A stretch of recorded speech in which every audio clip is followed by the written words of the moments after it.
षष्ठ श्रेणी नाबालिकार सन्देहजनक मृत्यु। केन्दुझर जिला पाटणा ब्लॉक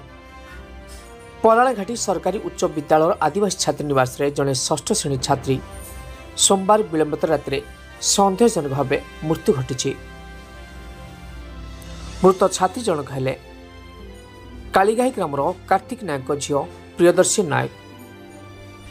से पलाणाघाटी उच्च प्राथमिक विद्यालय पढ़ुला बेले उच्च विद्यालय 100 शज्या विशिष्ट आदिवासी छात्री निवास रुले। विलंबित राति हठात बांति पर असुतोष अनुभव करते। केन्दुझर पाटणारू कल्पतरू रिपोर्ट।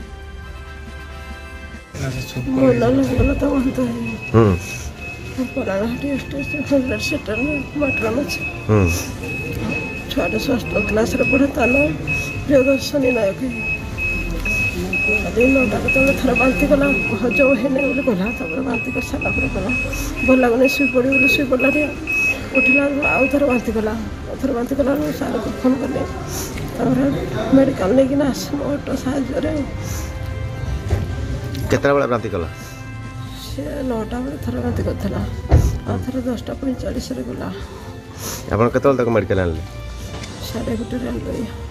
आ हेड सर खबर देथिले आया हेड सर को तांको घर को तांको खबर हेड सर आसी पहुंचतिले आया आसिले हेड सर याडू लोग सर आस्तिले ता मा हम संगरे नि आसिले आया तां घर कोठी काली घाई आया पराठी हाई स्कूल आईसीएच मते राति 10:55 दीदी फोन कले गोटे छुआ बांति कर मुझे दीदी को कहली दीदी फोन मुझे छुआ सहित कथा कौन खाई कि माँ कुड़ी फुड़ी खाई कि ना आज कौन खाई नहीं सर मु राति मिल खाई 4टा बेले पखाड़ खाई मत भल लगुनि पेटा घाटुची केतर बांति कर थे इना केमी लगुच ना भल लगुच दीदी को कहली दीदी जी रेस्ट नहीं रेस्ट दियो तो ओआरएस पानी पीते दियो तार घंटे पर आउे बोधे बांति कर मत आउ फोन कले मुझे मत फोन कर माँ को फोन कर तत्क्षण काल विलम्ब नक गाड़ी व्यवस्था कले मोर एत कहीं बांति कर चलो आम मेडिकल नहीं गाड़ी व्यवस्था करके मेडिकल धरिक आसलु